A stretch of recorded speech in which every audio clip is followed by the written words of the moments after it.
मित्रमंडळींनो नमस्कार. तर आपल्या चॅनलवर नवीन असाल तर आपल्या चॅनलचे 1000 सबस्क्रायबर होण्यासाठी आपल्या चॅनलला सबस्क्राईब करा. तर आजच्या भागामध्ये घडतं असं, इकडे आता सगळेजण तिथे आरती वगैरे घेते. सपना आता सपनाला सांगतात की सगळ्यांना आरती दे. सपना सगळ्यांना आरती देत असते. मंजूला सांगतात की सगळ्यांना प्रसाद दे. मंजू प्रसाद देत असते आणि जी सपना आहे ती सगळ्यांना आरती देते. तर आता आर्यन जो असतो तो तिथे असतो, तो म्हणतो की आरती तर आतमध्ये गेली पाहिजे, कारण की सपना वहिनी आतमध्ये जेव्हा आरती घेऊन जाईल ना घरामध्ये, तेव्हा खरी मज्जा येईल, कारण की तोपर्यंत काहीच होऊ शकत नाही. तर आता तो म्हणतो की हे बघा, तो सपना त्याला आरती द्यायला जाते. तो म्हणतो थँक्यू थँक्यू. आणि तो म्हणतो की हो, तुम्ही घरात आरती नाही फिरवत का?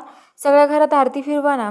म्हणजे कसं, अशी घरातली नकारात्मक ऊर्जा बाहेर निघून जाते आणि सकारात्मक ऊर्जा घरामध्ये येते. त्यासाठी तुम्ही घरामध्ये सगळीकडे आरती फिरवा ना. तर सपनामध्ये नाही नाही, आमच्याकडे काय अशी पद्धत नाही आहे. तर आता मम्मी साहेब म्हणतात अगं सपने, फिरव ना, जाय ना, खूप भारी वाटतं, कारण की ते सांगतायत म्हणजे. तर आर्यन म्हणतो की हो, अहो माझी आई मला असं सांगायची ना, त्यामुळं मी म्हणतोय. तर आता लगेच मम्मी साहेब म्हणतात जा सपने फिरव, सगळ्या घरात आरती फिरव. तर आता सपनाला ते सांगतात आणि जी सपना आहे ती म्हणते की बापरे, खालीन वर जायचं, वरून खाली मी कसे होईल आत्ता एवढं म्हणते. आणि आता लगेच सपना तिथून निघते. सपना आता आरती द्यायला निघते घरामध्ये. तर मंजू म्हणते की मी देव जाऊ का घेऊन. तर आता लगेच आर्यन म्हणतो की नाही नाही, तुम्ही नका जाऊ मॅडम, वाघमारे मॅडम, अहो तेवढा तरी मान त्यांना द्या ना, तेवढा मान सन्मान त्यांना द्या ना तुम्ही. तर आता लगेच ते म्हणतात की ठीक आहे. आणि लगेच जी हे आहे, काय तीच नाव, सपना. सपना जाते घेऊन आरती. सगळ्या घरात आरती फिरवत असते. तेवढ्यात आता सगळेजण पूजा वगैरे आवरून आतमध्ये येतात. मंजू आतमध्ये येते आणि तिला गॅसचा वास होतो. तिकडून सपनाला बघून ती म्हणते की बापरे, इथं तर गॅसचा वास येतोय. सपना वहिनी तर सगळ्या घरात आरती फिरवतायत. आणि मंजू ओरडते सपना वहिनी थांबा थांबा. आणि आता ती लगेच जाते आणि त्या आरती विझवते. दिव्यावरती फुंकर मारते आणि दिवा विझवून टाकते. तर आता लगेच म्हणतात काय, दिवा का विझवला तुम्ही? तर आता लगेच सगळेजण पळत येतात. सगळेजण म्हणतात काय झालं काय झालं. सगळेजण आतमध्ये येतात आणि मम्मी साहेबांनी ते सगळं बघून सगळेजण आश्चर्यचकित होतात. मम्मी साहेब आता मंजूजवळ येतात आणि म्हणतात काय ग नेबलट, काय झालंय तुझं, हे सगळं काही कळतं की नाही तुला? काही देवाचा दिवा विजावलाय तू तर. तर आता मंजू म्हणते की हो, पण माझं काहीतरी कारण असेल त्याच्या मागे.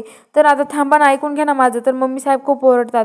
तर आता लगेच सत्य येतो. सत्य म्हणतो की हो, थांब ना मम्मी, काय म्हणते ते ऐकून तरी घे ना. काय झालं वाघमारे, का दिवा विझवलाय तुम्ही? तर मम्मी साहेब काहीच बोलून देत नाही. तेवढ्यात मंजू सांगते की अरे सत्या, तुला वास येतोय का गॅसचा? तर ते म्हणतात की हो, मला पण गॅसचा वास येतोय. तर ती म्हणते की अरे सत्या बघ ना, घरात अख्खा गॅसचा वास येऊ राहिला, नक्कीच काहीतरी आहे. तर आता लगेच म्हणतात की हो ना, चला बघून या आपण सगळेजण. तर ते गॅस चालू असतो. गॅसचा स्फोट होईल, त्यामुळे आता सगळेजण घाबरून जातात. मंजून ते सगळ्यांना बाहेर जायला सांगतात. सत्यान ते गॅस आणि ते बंद करून गॅसची हे करत असतात. आणि आता इकडं जे हे असतात सपना, त्या सगळेजण घाबरून गेलेले असतात. सगळेजण बाहेर येऊन थांबतात आणि बाहेर येऊन थांबल्यावरती आता सगळेजण बघत असतात. तेवढ्यात आता जी मंजू आहे ती म्हणत असे सत्या, आपण गॅस बंद केला होता ना दोघांनी पण, मग गॅस कोणी चालू केला असेल? आपल्यानंतर तर कुणी आलंच नाही. तर सत्या म्हणतो की वाघमारे, नक्कीच तो माणूस आलेला वाटतोय मला, कारण की हे सगळं त्यांनीच केलं असेल. तेवढ्यात आर्यन तिथे पळत येतो. सत्याने ते सगळीकडे शोधतात, त्यांना सापडत नाही तो माणूस. आर्यन येतो आणि मंजूला म्हणतो की ओ मॅडम, मी तिला चिठ्ठी सापडली.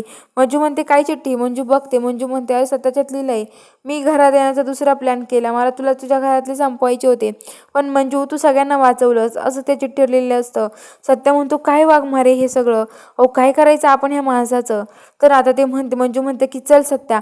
मंजू सत्य गाडीत बसून तिथून जवळला निघतात. तर आता इकडं चित्रकारांना ते थांबवतात, पण थांबत नाही. आर्यन आता घरात येतो आणि सगळ्या घरामध्ये कॅमेरे लावत असतो. बघूया आता पुढील भागात काय घडणार आहे. बघायला चॅनलला सबस्क्राईब करा.